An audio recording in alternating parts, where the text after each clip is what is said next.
নামাজের বাইরের সময় আমার গ্যাসের একদম সমস্যা হয় না, কিন্তু অজু করার সাথে সাথে আমাকে সমস্যার সম্মুখীন হতে হয়, অনেক কষ্ট করে অজু ধরে রাখতে হয়। কি করতে পারি একটু দয়া করে বলবেন।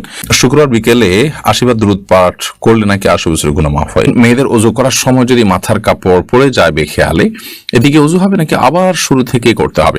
রাতে কাপড় খোলা ছাদে নাড়া থাকলে সে কাপড়ে নামাজ হয় না, এটা কতটুকু সঠিক? আমি বাড়ি থেকে অজু করে পায়ে হেঁটে মসজিদে যাই, কিন্তু রাস্তার আশেপাশে অনেক মহিলা থাকে যারা বেপর্দা চলাফেরা করে। আমি সহ অনেকেই নিজের চোখ হেফাজত করার চেষ্টা করি, ইস্তিগফার পাঠ করি, তারপরও পরিস্থিতি অনেক সময় চোখে পড়ে যায়, সেক্ষেত্রে কি গুনাহ হবে? যারা আয়না বা জিনের মাধ্যমে রোগ নির্ণয় করে তাদের কাছে যাওয়া কি শিরক হবে? নামাজে হাতের আঙ্গুল ফোটালে কি অজু ভেঙে যায়? চাচাতো বোনকে বিবাহ করা যাবে কিনা? আমি রাতে ঘুমানোর আগে অজু করে ঘুমাই, এই অজু দিয়ে ফজরের নামাজ পড়তে পারবো কিনা? গাছের পাতা বা ডাল আমাদের জায়গায় পড়লে সেগুলো আমরা জ্বালানি হিসাবে ব্যবহার করলে গুনাহ হবে কিনা?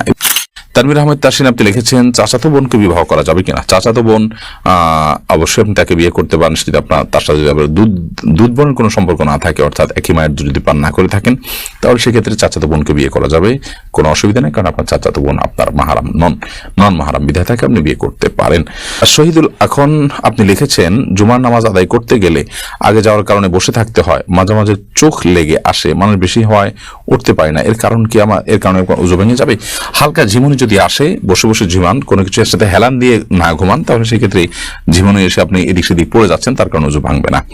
এমনি সেলিম রেজা কাজল আপনি লিখেছেন, যে জামা কাপড় পরে সহবাস করা হয় সেই জামা কাপড় কি নাপাক হয়ে যাবে? অর্থাৎ যেটা পরে সেটা পরে নামাজ পড়া যাবে কিনা?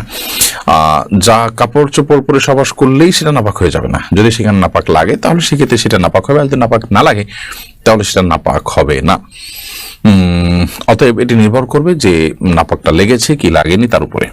এরপর সত্যের প্রতীক আপনি লিখেছেন, অন্যের গাছের পাতা বা ডাল আমাদের জায়গায় পড়লে সেগুলো আমরা জ্বালানি হিসাবে ব্যবহার করলে গুনাহ হবে কিনা? এ বিষয়ে যার গাছের পাতা তার পক্ষ থেকে মৌন সম্মতি যদি থাকে, যে সাধারণত এটা নিয়ে তিনি না ঝামেলা করেন না কোনো আবদার থাকে, তাহলে সেক্ষেত্রে এটা জায়েজ হবে, কোনো অসুবিধা নেই। আর যদি মনে হয় না তিনি তার এই জিনিসটাকে নিলে মনক্ষুণ্ণ হন, অসন্তুষ্ট হন এবং তিনি রাজি না, এমনটি বিভিন্নভাবে বোঝা যায়, সেটা স্পষ্ট বলুন কিংবা তার আচরণ দ্বারা, তাহলে সেটা নেওয়া উচিত হবে না। যদি জিনিসটি তার, যদি আপনার জায়গা পড়েছে তারপর জিনিসটা তার, অতএব আপনি ব্যবহার করবেন না। মোহাম্মদ আব্দুর রাজ্জাক আপনি লিখেছেন, যদি কাপড়ে নাপাক, বীর্য, প্রস্রাব ইত্যাদি লাগে এবং তা শুকিয়ে যায়, তাহলে সে কাপড় পরিধান করে নামাজ পড়া যাবে কিনা? বীর্য যদি লাগে, সে বীর্যকে যদি শুকিয়ে যায় এবং শক্ত হয়ে যায়, সেটাকে খুঁচিয়ে যদি উঠে ফেলানো যায়, তাহলে তাদের সালাত আদায় করা যাবে, যদিও কিছু আলামত তাও থেকে যেতে পারে। তারপর সেখানে সালাত আদায় করা যেতে পারে। বীর্য পবিত্র করার জন্য পানিতে পবিত্র করাই যাবে, আর এর বাইরে এরকম খুঁচিয়ে তুলে ফেলা, এটাও বীর্য পবিত্র করার একটা পদ্ধতি।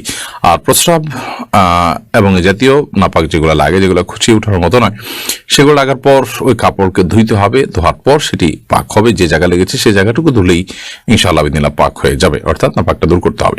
তামিম আলিফ আপনি লিখেছেন, আমি রাতে ঘুমানোর আগে অজু করে ঘুমাই, এই অজু দিয়ে ফজরের নামাজ পড়তে পারবো কিনা? রাতে আপনি ঘুমানোর আগে অজু করে ঘুমান, খুব ভালো কথা, কিন্তু আপনি যখন ঘুমিয়ে পড়েন তখন আপনার অজু ভঙ্গ হয়ে যায়, বিধায় এই অজুতে আপনি ফজর নামাজ কিভাবে পড়বেন? আপনাকে আবার ফজর নামাজ পড়তে হবে। মানুষ ঘুমিয়ে গেলে সেই ঘুম তার অজু ভঙ্গের কারণ হয়।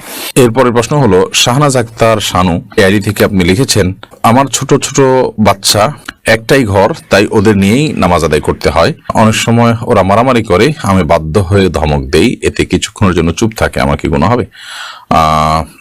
সালাতের মধ্যে যদি তারা ডিস্টার্ব করে তাহলে আপনি ধমক দিতে পারবেন না, বরং আপনি সালাত চালিয়ে যাবেন এবং বাচ্চাদের এতটুকু আপনার এতটুকু তাদের ডিস্টার্বটা আপনি সহন করতে হবে, আপনাকে সহ্য করতে হবে। আর যদি সালাতের বাইরে আপনি ধমক দেন, তাহলে সেক্ষেত্রে তারা ডিস্টার্ব করার জন্য ধমক দিতেই পারেন, আপনি তাদেরকে শাসন তো করতেই পারেন, বরং শাসন করা উচিত, তবে সেটা তাদেরকে বোঝানো উচিত। মেহরুবা হক আপনি লিখেছেন, নামাজে হাতের আঙ্গুল ফোটালে কি ওযু ভেঙে যায়? নামাজে যদি হাতের আঙ্গুল ফোটানো হয় তাতে ওযু ভাঙবে না, সালাতও ভাঙবে না, কিন্তু এটা মাকরুহ হবে এবং সালাতকে ত্রুটিযুক্ত করবে। কারণ প্রথমত এমনিতে আঙ্গুল ফোটানো এটা ভালো কোনো বিষয় নয়। দ্বিতীয়ত সালাতের মধ্যে যেটা করবেন সেটা আপনার সালাতের যে খুযু আছে সে খুযুর খেলাফ হবে, যে পরিমাণ নীরবতার সাথে সালাত আদায় করা দরকার তার পরিপন্থী হবে, তাই সেটি করা উচিত হবে না। রাফিদ ইসলামিক স্টোরি এআইডি থেকে আপনি লিখেছেন, আমি বাড়ি থেকে ওযু করে পায়ে হেঁটে মসজিদে যাই, কিন্তু রাস্তার আশেপাশে অনেক মহিলা থাকে যারা বেপর্দা চলাফেরা করে। আমি সহ অনেকেই নিজের চোখ হেফাজত করার চেষ্টা করি, ইস্তিগফার পাঠ করি, তারপরেও পরিস্থিতি অনেক সময় চোখে পড়ে যায়। সেক্ষেত্রে কি গুনাহ হবে? আপনাদের ইচ্ছার বাইরে পড়ে গেছে, পড়ে যাওয়ার সাথে সাথে আপনি নিজেকে নিয়ন্ত্রণ করে নিয়েছেন, নিজেকে সরিয়ে এনেছেন, তাহলে সেক্ষেত্রে ইনশাআল্লাহ বিদিনিল্লাহ আপনার গুনাহ হবে না। কিন্তু আপনি যদি সেখানে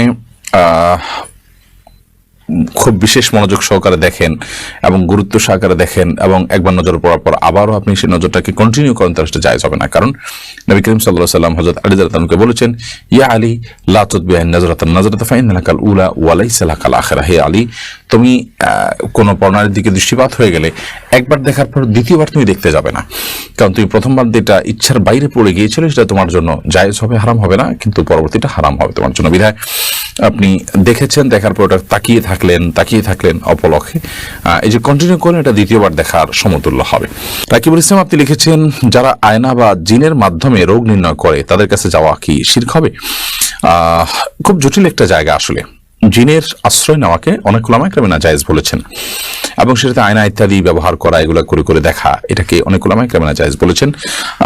মূলত বিভিন্ন আলামত থেকে আপনার ব্ল্যাক ম্যাজিক বা জিনের উপদ্রব এটি চিহ্নিত করে এরপর কোরআন কারীমের আয়াত, দোয়া ইত্যাদির মাধ্যমে, আজকার ইত্যাদির মাধ্যমে শেফা বা আরোগ্য লাভের বা ট্রিটমেন্টের আপনি উদ্যোগ গ্রহণ করবেন। সেটি হলো মূলত শরিয়া সম্মত পদ্ধতি।